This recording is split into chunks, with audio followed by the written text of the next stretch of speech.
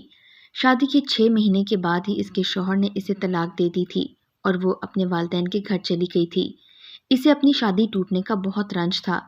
اس کے سابق شوہر نے دوسری شادی کر لی تھی اور وہ اپنی دوسری بیوی کے ساتھ بہت خوش تھا۔ انہیں خوش دیکھ کر رقیہ جل بھن گئی تھی اور وہ اپنے سابق شوہر سے انتقام لینا چاہتی تھی، بلکہ ہر اس شادی شدہ جوڑے سے انتقام لینا چاہتی تھی جو اپنی شادی شدہ زندگی میں خوشگوار زندگی گزار رہے تھے۔ چنانچہ اس نے جادو ٹونا کرنا شروع کر دیا۔ اس نے جادو کرنے والے ایک عامل سے رابطہ کیا اور اسے جادو ٹونے کرنے کا طریقہ معلوم کیے۔ عامل نے اس سے بھاری رقم لے کر اسے جادو ٹونا کرنے کا طریقہ بتایا۔ اس طرح اس نے جادو ٹونا کرنا شروع کر دیا۔ اس نے اپنے محلے میں رہنے والے ان لوگوں کا پتہ لگایا جن کی نئی نئی شادی ہوئی تھی۔ وہ آگ میں تویز جلاتی اور جو راکھ ہو جاتی وہ اسے اکٹھا کر کے ہر گھر کے دروازے کے باہر پھینک کر چلی جاتی۔ اس تعویذ کا ہی اثر ہوتا تھا کہ میاں بیوی میں پھوٹ پڑ جاتی تھی اور بات جھگڑے سے ہوتے ہوتے طلاق تک پہنچ جاتی تھی۔ کئی شوہر تو اپنی بیویوں کو چھوڑ کر پچھتا رہے تھے، لیکن رقیہ بہت خوش ہوتی تھی۔ وہ انتقام میں اندھی ہو چکی تھی۔ اسے جب پتہ چلا کہ میری اقبال سے شادی ہوئی ہے اور میں نئی نویلی دلہن ہوں تو اس نے ہم دونوں میاں بیوی کو لڑانے اور ہمارے درمیان پھوٹ ڈلوانے کے لیے جادو ٹونا شروع کر دیا تھا۔ وہ ہر بدھ کو میرے گھر کے باہر راکھ ڈال کر جاتی تھی جس میں پھوٹ ڈلوانے والا تعویذ جلا ہوا ہوتا تھا۔ وہ پورے 7 دن 7 گھروں کے دروازے پر راکھ ڈال کر جاتی تھی۔ میرے گھر کے لیے اس نے بدھ کا دن منتخب کیا ہوا تھا۔ جس گھر میں میاں بیوی کے درمیان لڑائی ہوئی تھی اس کے گھر کے مکین بہت پریشان تھے۔ پھر کسی نے رقیہ کو راکھ ڈالتے ہوئے دیکھا تو اس کی نگرانی کی اور یوں اس کا پول کھل گیا۔ محلے والے اس سے بہت تنگ ہو گئے تھے اور بالآخر انہوں نے اسے اس کے گھر والوں سمیت محلے سے نکال دیا تھا۔ کسی نے پولیس کو بھی شکایت کر دی تھی اور پولیس رقیہ کو گرفتار کر کے تھانے لے گئی تھی۔ اس کے پکڑے جانے کے بعد محلے کے گھروں میں سکون آ گیا تھا۔ جو میاں بیوی آپس میں لڑے ہوئے تھے ان کے درمیان صلح ہو گئی تھی۔ میری بھی اقبال کے ساتھ صلح ہو گئی تھی۔ اس دن کے بعد اقبال کے رویے میں بھی تبدیلی آ گئی تھی اور ہم پہلے کی طرح رہنے لگے تھے۔ میں نے سکھ کا سانس لیا تھا کہ ہماری خوشیوں کی قاتل عورت پکڑی گئی تھی۔